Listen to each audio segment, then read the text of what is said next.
Alright, so I got the PowerMax hooked up to the old power center, the Magnatech Power Plus. I believe it's a 6300.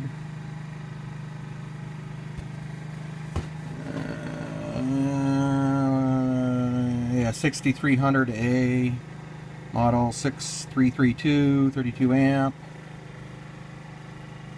Pretty standard old guy.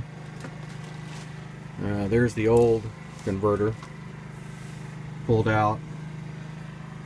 One thing to remember on there, and I know on the videos that I seen they didn't talk about these damn two screws in the back that have a little bracket back there. Where is it at? Yeah, right there. Two little 1/4-inch screws. You got to take those out before it slides out. And on these old ones, like saying, I bought this.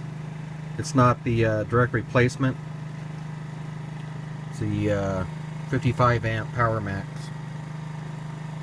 So I got the old board, and basically what you have to do with the old board, because there's 3 wires that come out of the old converter, the red, the white, and that blue. Well, that blue is basically for filtered, coming from the old converter, filtered 12 volt. And since the newer ones hopefully are better filtered on there, you just take that blue one, and then these here that go to the battery, on the other side of it, it's the lugs that go straight through the board, and that's what the converter's hooked up to. So you just jumper that blue one over to your positive, your red one, and that powers up the board. And I just got it right now. I just got it plugged in. It comes with a plug-in cord on there. I got it hooked up to the generator. Just, you know, before I cut it that wire and hook it up to the circuit board in here, circuit breaker in here, I wanted to make sure it worked. But it's working.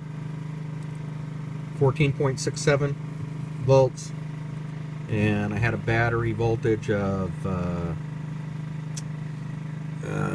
what was it, 12.4. It's still pretty early in the morning, and I disconnected the solar panels early, so I wanted to see how well this has worked. And I think the only other thing I'm going to do, I'm going to take that voltage, round voltage gauge I got. I think I'm going to put it over here. I'll drill the hole. I'll probably have to put it on the side over here. Put the voltage over here, and I'm going to see about getting an amp.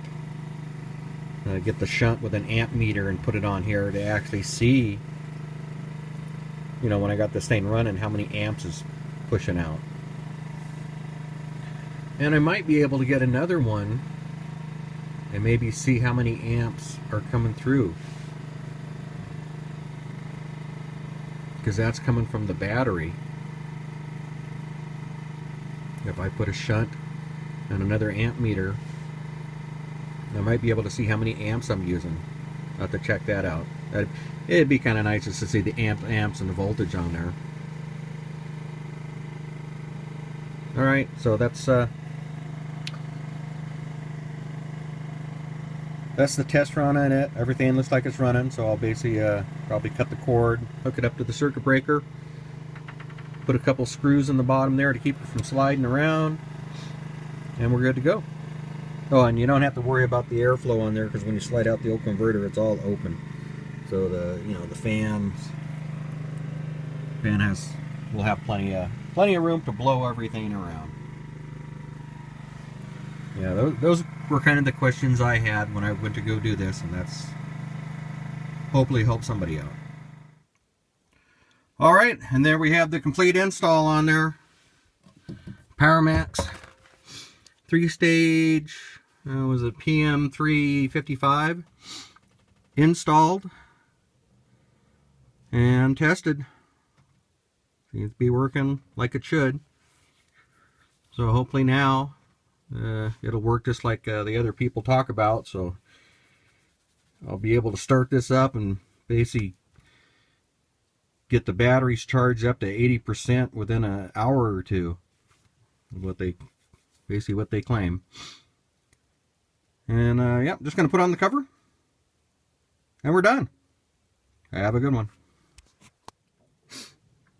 All right, and the one last thing, the screw holes to screw the cover on were actually on the converter part of it. So basically I had to drill a couple, just 2 more screws down at near the bottom there to mount that on, put the screw in, and we're done. Upgraded converter installed, tested, and working. Cool.